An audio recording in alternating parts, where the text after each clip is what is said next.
ഇന്ന് വാവ് പ്രമാണിച്ച് ഞാൻ മഴയെക്കുറിച്ച് പറയാൻ കാരണം കാലികമായി നമുക്ക് പ്രകൃതി വരദാനമായി തരുന്ന കാലാവസ്ഥയിൽ നമ്മൾ വിരസമാവുകയും ആകുലമാവുകയും ചെയ്തു പോകാറുണ്ട്. എന്തൊരു മഴയാ, എന്താ ഇതൊരു അർത്ഥശൂന്യമായ പ്രതികരണം?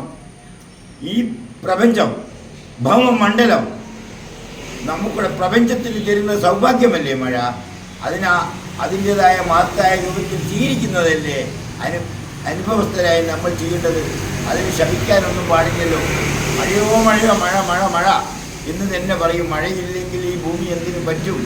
ഈ ഭൂമിയെ തരളിതമാക്കുന്നത് സൂര്യനും മഴയുമല്ലേ? ഈ സൂര്യപ്രകാശത്തിൽ നിന്ന് ആവാഹിച്ചെടുക്കുന്ന ഘനീഭവിക്കുന്ന മേഘപാടികൾ വർഷിതമായി മനുഷ്യരാശിയെ അല്ലെ പ്രപഞ്ചത്തെ സൗഭാഗ്യമാക്കി മാറ്റുന്ന പ്രക്രിയയാണ് നടക്കുന്നത്. ഈ മഹത്തായ സൗഭാഗ്യത്തിൽ നമ്മൾ ആചരിച്ചു വരുന്ന പ്രാചീന ആചാരമാണ് വാവുകൾ. ഈ വാവിന് നമ്മൾ അന്ധവിശ്വാസത്തിന് നിർവചനം കൊടുക്കാതെ വിശ്വോത്തരമായ ഭൗതികമായ അനുഭവവേദ്യമായി സ്വീകരിക്കുകയാണ്.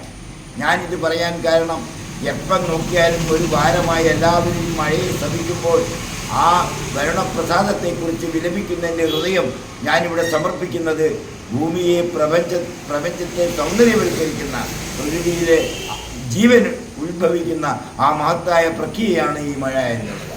ഈ വാവിനെ സ്വീകരിച്ചുകൊണ്ട് ഇനി വരും നാളുകൾ വിടരും പൂക്കളെല്ലാം സ്നേഹത്തിൻ്റെതായിരിക്കട്ടെ. അങ്ങനെ മാനവിക ലോകത്തിൽ സ്നേഹത്തിൻ്റെ, സാഹോദര്യത്തിൻ്റെ, സഹകരണത്തിൻ്റെ സ്നേഹപ്രപഞ്ചമുണ്ടാവട്ടെ എന്ന സന്ദേശമാണ് ഈ വാവിൽ വരും കാലത്തെ വസന്തത്തിൻ്റെ വേണ്ടി സമർപ്പിക്കാൻ